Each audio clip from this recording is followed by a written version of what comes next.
Subhash English school की digital class में आप सबका स्वागत है। विषय हिंदी, क्लास 5th, पाठ 7, सहयोग का पुल। इसमें सहयोग और स्वावलंबन के महत्व के बारे में बताया गया है, जिसे हमें ध्यान से सुनना है। नालपुर गांव पहाड़ियों और जंगल के बीचों बीच बसा हुआ था। नाले के कारण ही गांव का नाम नालपुर रखा गया था। नाले ने गांव की प्रगति को रोक रखा था। बरसात में उसका रूप इतना भयानक होता था कि उसमें पांव डालने तक की हिम्मत नहीं होती थी। चौमासे भर का यह लंबा चौड़ा नाला गांव को पूरी तरह अन्य इलाकों से काट देता था। 4 महीने नालपुर गांव के निवासी बाहरी दुनिया से एकदम अलग हो जाया करते थे। एक नालपुर गांव था जो कि पहाड़ियों और जंगलों के बीच बसा हुआ था। वहाँ पर जो एक नाला था वो बहुत ही खतरनाक था। बरसात के दिन में वो इतना भयानक रूप हो जाता था कि उसमें कोई भी किसी के भी जाने की हिम्मत नहीं होती थी। सब उस नाले से डरते थे। जब चौमासे में कोई गंभीर बीमारी का शिकार होता, किसी महिला की तबीयत बिगड़ जाती, तब बड़ी परेशानी होती। ऐसे मौके पर जब मरीज को अस्पताल पहुंचाना बहुत ज़रूरी होता, तब सामने बहता हुआ नाला नालपुर के ग्रामवासियों को साक्षात यमदूत की तरह लगता था। कभी कभी डोंगा या कश्ती डालकर पार उतरने की कोशिश भी की गई, पर तेज बहाव ने अच्छे लोगों को डुबो दिया। लच्छू काका से पूछकर देखिए तो वे फौरन बगदा किसान का किस्सा सुना देंगे। वो नाला इतना खतरनाक हो जाता था कि अगर उस समय कोई मरीज हो जाता, कोई बीमार हो जाता, किसी की तबीयत खराब हो जाती और उसे अस्पताल ले जाना पड़ता तो भी नहीं ले जा पाते थे, और वो इस चक्कर में वहाँ पर उसकी मौत भी हो जाती थी। अगर कोई कोशिश भी करता कि कश्ती डालकर उस नाले को पार किया जाए, लेकिन पानी का तेज बहाव इतना होता था कि कोई भी उसे पार नहीं कर पाता था, और अगर पार करने की कोशिश भी करता था तो वो वहीं मर जाता था, जिसे बरसात में सांप ने काटा था और नाले ने अस्पताल तक नहीं पहुंचने दिया। देखते ही देखते बेचारे के प्राण पखेरु उड़ गए। वहाँ पर एक बगदा किसान था जिसे बरसात में सांप ने काट लिया था, और उसे जैसे ही अस्पताल ले जाने की ज़रूरत पड़ी, वो उसे नहीं ले जा पाए, क्योंकि उस नाले की वजह से नाले को कोई पार नहीं कर पा रहा था और उसकी वहीं पर मौत हो जाती है। नालपुर की आबादी बस्ती कहलाने लायक ही थी, यानी कि वहाँ पर बहुत ही कम जने रहते थे। गांव में घास फूस की छत एवं कुछ कच्चे पक्के मकान थे। बिजली पानी की सुविधा आखिर यहाँ कैसे आ पाती? कुल मिलाकर गांव बहुत ही छोटा था। वहाँ ना तो बिजली की व्यवस्था थी, ना कोई पानी की व्यवस्था थी, कुछ भी नहीं था, और वो गांव बहुत ही छोटा था। यहाँ पर सबकी अपनी अपनी डपली और अपना अपना राग वाली बात थी। सब अपनी ही लगाते थे। तब गांव के विकास की बात कौन सोचे, इसलिए कोई भी गांव के विकास के बारे में नहीं सोचता था। बरसात में गांव का नाला भले ही अभिशाप बन जाए, लेकिन गांव में कुओं की कमी के कारण लोग अपनी प्यास बुझाने के लिए इसी नाले के जल का उपयोग करते थे। गांव के बच्चे और मवेशी गर्मी में एक साथ जलपान का आनंद लेते थे, यानी कि यहाँ पर कुओं की भी कमी थी, पानी की भी कोई व्यवस्था नहीं थी। जब पानी की कमी होती थी गर्मी के समय में, गांव के बच्चे और जो पशु पक्षी होते हैं वो गर्मी में एक साथ ही पानी पीते थे, यानी कि जो पानी पशु पक्षी पीते थे वही पानी वहाँ के गांव के बच्चे और बड़े बूढ़े सब वही पानी पीते थे। यही कारण था कि गांव में बीमारी और नाले के बीच एक गहरा रिश्ता बना हुआ था। उस गंदे पानी को पीने से वहाँ के लोग जल्दी बीमार हो जाते थे, और नाले के रहते हुए कोई उनका इलाज भी नहीं कर पाते थे। पीलिया, पेचिश, हैजा, खुजली आदि बीमारियां नाले के गंदे पानी के द्वारा गांव में घर घर पहुंच जाती थी। अस्पताल गांव से दूर था। बरसात में गांव किसी द्वीप की तरह नाले के शिकंजे में फंस जाता था, और इसी गंदे पानी के पीने से लोगों को कई तरह की बीमारियां हो जाती थी, जैसे पीलिया, पेचिश, हैजा, खुजली। गंदे पानी पीने से ये सारी बीमारियां उनको हो जाती थी और अस्पताल उस गांव से बहुत ही दूर था। इस कारण लोगों को अस्पताल तक भी पहुंचाया नहीं जा सकता था और इस कारण वहां पर लोग मरते जा रहे थे। इस गांव में थोड़ा पढ़ा लिखा और समझदार युवक शिव नारायण था। नए जमाने की नई हवा, नई रीति और नए विचार इस युवक के मन में लहरा रहे थे। वहाँ पर एक नव युवक था जिसका नाम था शिव नारायण। वह कुछ पढ़ा हुआ था, वह नए जमाने का युवक था, इसीलिए उसके विचार भी नए थे, लेकिन कोई उसकी बात नहीं सुनता था। अपने गांव के पिछड़ेपन से वह बहुत ही दुखी रहता था। वो गांव की हालत को देखकर हमेशा दुखी रहता था। उसने कई बार लोगों को संगठित करना चाहा, लोगों को इकट्ठा किया कि सब आपस में मिलकर नाले पर पुल बनाने की कोशिश करें, किंतु सभी लोग एकमत न हो सके। वो चाहता था कि इस नाले पर पुल बन जाए ताकि लोग इधर से उधर आ जा सके और उनकी सारी समस्याओं का हल हो सके, लेकिन कोई भी उसको सहमति नहीं देता था, कोई भी उसके साथ एकमत नहीं हो रहा था। शिव नारायण की बात का समर्थन यदि किसी ने किया तो वे थे हकीम साहब। ग्रामवासी हकीम साहब का बहुत सम्मान करते थे। वे उनकी छोटी मोटी बीमारियों का इलाज कर दिया करते थे। वे गांव वालों के लिए डूबते को तिनके का सहारा थे। एक जो थे वहाँ पे हकीम साहब, वो थोड़ा बहुत बीमारियों का इलाज कर सकते थे। लोग उनका सम्मान भी करते थे क्योंकि वो एक बुजुर्ग आदमी थे। तो गांव वालों के लिए वो एक डूबते को तिनके का सहारा था, क्योंकि छोटी मोटी बीमारियों का इलाज वो स्वयं ही कर दिया करते थे। इस बरसात में नाला उफान पर था। गांव 2 माह से बाहरी दुनिया से कटा हुआ था। एक घटना से सारे गांव वाले दहल गए, यानी कि एक ऐसी घटना उस गांव में घटित हुई जिससे कि सबको हिला दिया था। सब उस घटना को देखकर परेशान हो गए थे। रात में वृद्ध हकीम साहब को दिल का दौरा पड़ा। रात में जब रात हुई तो जो हकीम साहब थे उनको दिल का दौरा पड़ा। उनकी बेहोशी और बिगड़ती हालत देखकर सारे गांव वाले एकत्र हो गए। उनकी ऐसी हालत को देखकर वहां पर सब इकट्ठे हो गए। जैसे तैसे रात कटी। सभी चाहते थे कि हकीम साहब को अस्पताल ले जाए या कस्बे से डॉक्टर को लेकर आए, लेकिन उनके चाहने से क्या होता। सब उनको अच्छा करना चाहते थे कि सब चाहते थे कि इनको या तो अस्पताल ले जाए या वहाँ से डॉक्टर को यहाँ पर बुला लिया जाए, लेकिन क्या कर सकते थे। उफनता नाला सामने जो था, क्योंकि उस नाले को पार करना बहुत ही मुश्किल था। 1-2 साहसी युवकों ने नाला पार करने की कोशिश की, लेकिन तेज बहाव में उनको लेने के देने पड़ गए, क्योंकि वो जब तेज बहाव होता था तब वो नाला इतना उफान पर आ जाता था कि कोई भी उसे पार नहीं कर सकता था। इसी बीच हकीम साहब इलाज के अभाव में चल बसे। इस नाले के चक्कर में हकीम साहब की मृत्यु हो गई थी, क्योंकि उन्हें समय पर इलाज नहीं मिला। इस घटना से शिव नारायण सबसे ज़्यादा दुखी हुआ। इस बात का उसे बहुत ही दुख हुआ।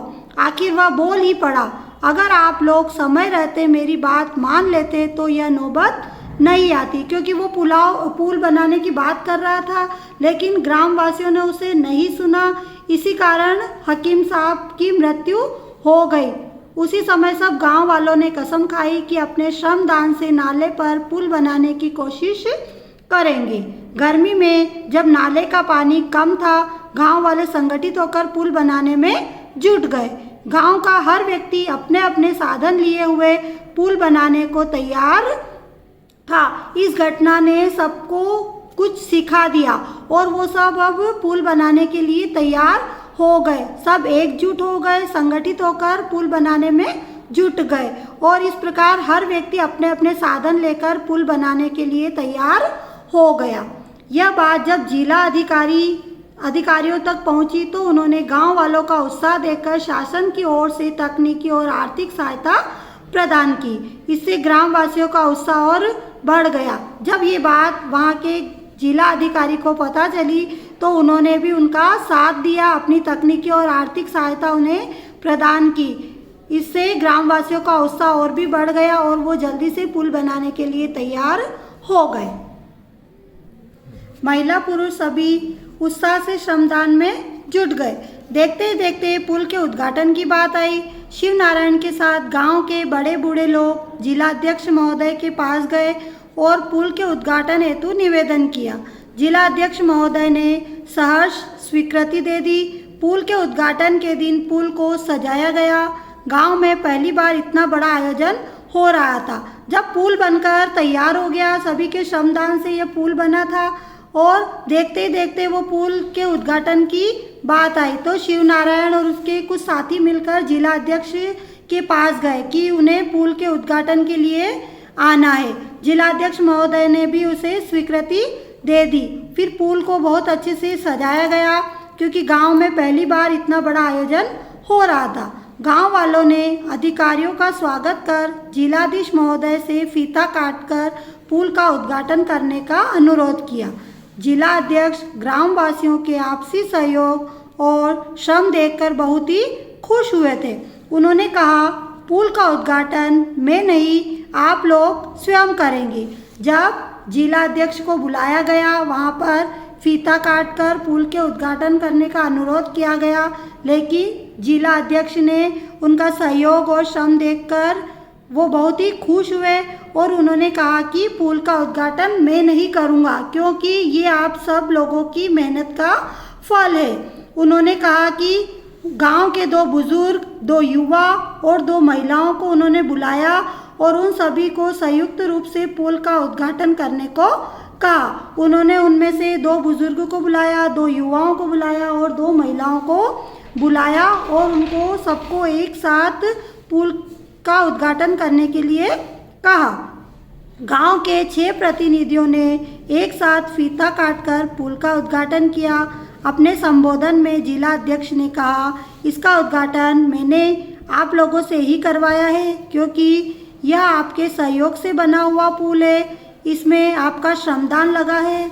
गांधी जी भी तो यही कहा करते थे कि आपसी सहयोग और स्वावलंबन से हम बड़ी से बड़ी कठिनाइयों को दूर कर सकते हैं। सहयोग का पुल अब नालपुर की तरक्की के द्वार खोलेगा। इस प्रकार उन्होंने सबने मिलकर अपने सहयोग से उस पुल को बनाया और वो पुल अब उनकी नालपुर गांव की तरक्की का साधन बना।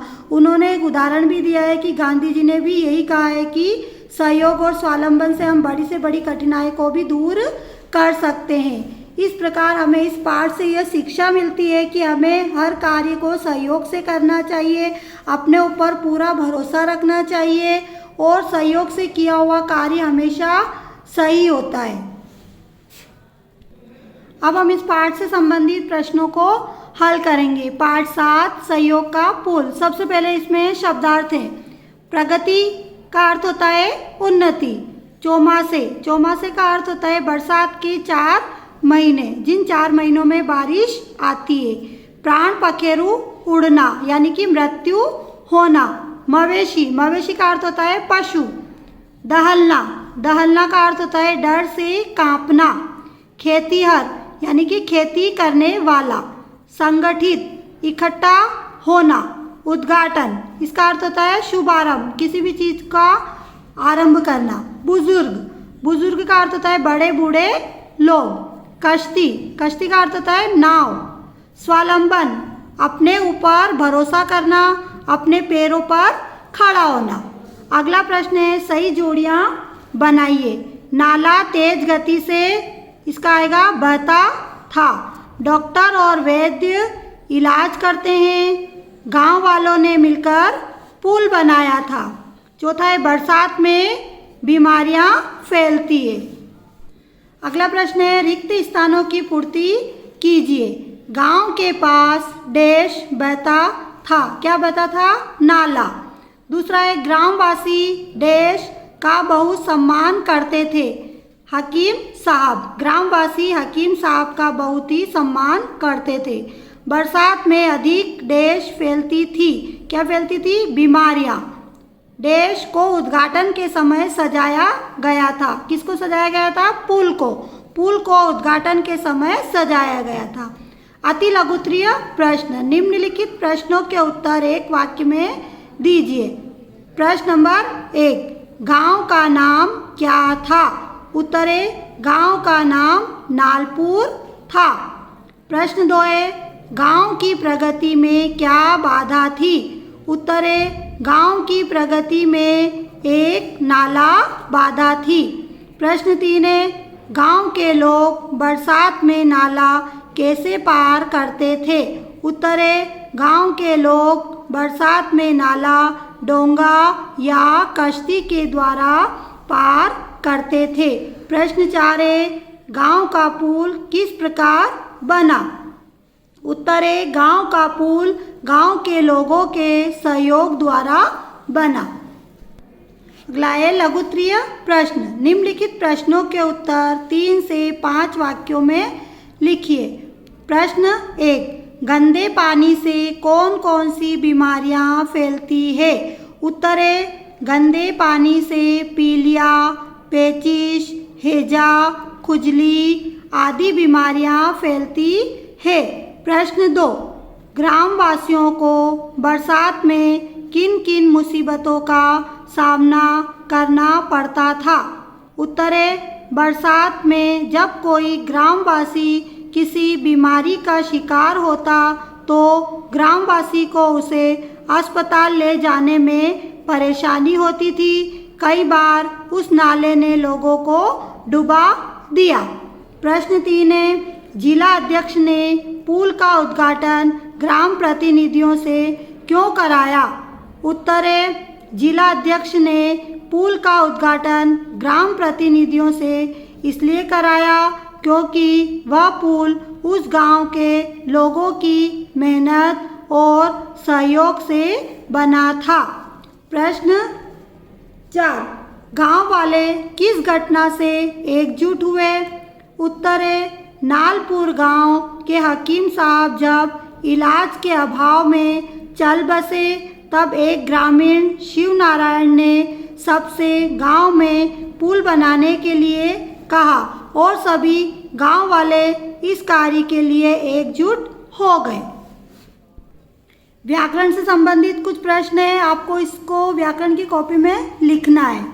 प्रश्न 1 उपरोक्त उदाहरण में निम्नलिखित लोकोक्तियों का प्रयोग हुआ है, इन्हें आप अपने वाक्यों में प्रयोग कीजिए। यानी कि लोकोक्तियाँ दी हुई है, इनको आपको इससे वाक्य बनाकर लिखना है। पहला है आम के आम गुठलियों के दाम, तो इसका वाक्य हम बनाएंगे किसान ने गेहूं और भूसा दोनों बेचकर आम के आम और गुठलियों के दाम कमा लिए, यानी कि दोहरा लाभ। दूसरा है काला अक्षर भैंस बराबर, इसका वाक्य है अनपढ़ के लिए हर विषय काला अक्षर भैंस बराबर है, यानी कि अनपढ़ होना। तीसरा है अक्ल बड़ी या भैंस, श्याम ने अपने बेटे को खूब पढ़ाया और उसका बेटा भी अपनी बातों से सबको चुप करा देता है, इसीलिए कहते हैं कि अक्ल बड़ी या भैंस। चौथा है जल में रहकर मगर से बैर करना, राम और श्याम दोनों भाई के मन में ईर्ष्या थी यानी कि नफरत थी, किंतु साथ रहने के कारण चुप थे क्योंकि जल में रहकर मगर से बैर नहीं करना चाहिए। अगला है सही अर्थ पर सही का चिन्ह लगाइए। आ बैल मुझे मार, इसका क्या अर्थ होता है विपत्ति का आना। दूसरा है विपत्ति के पास जाना, स्वयं विपत्ति को बुलावा देना, इसका उत्तर है स्वयं विपत्ति को बुलावा देना, विपत्ति यानी मुसीबत। दूसरा है अक्ल बड़ी या भैंस, इसका क्या अर्थ होता है अक्ल से बड़ी भैंस होती है। दूसरा है आकार की अपेक्षा बुद्धि बड़ी होती है। तीसरा है भैंस और बुद्धि बराबर होती है, तो इसका सही उत्तर है आकार की अपेक्षा बुद्धि बड़ी होती है। तीसरा है एक अनार 100 बीमार, इसका क्या अर्थ होता है जरूरत कम वस्तु ज़्यादा। दूसरा है जरूरत से ज़्यादा वस्तुएं। तीसरा है वस्तु कम जरूरत ज़्यादा, तो इसका उत्तर है वस्तु कम जरूरत ज़्यादा। तो आपको ये पार्ट समझ में आया होगा। आपको जितने भी प्रश्न बताए हैं उनको सबको आपकी कॉपी में लिखना है और याद भी करना है। धन्यवाद।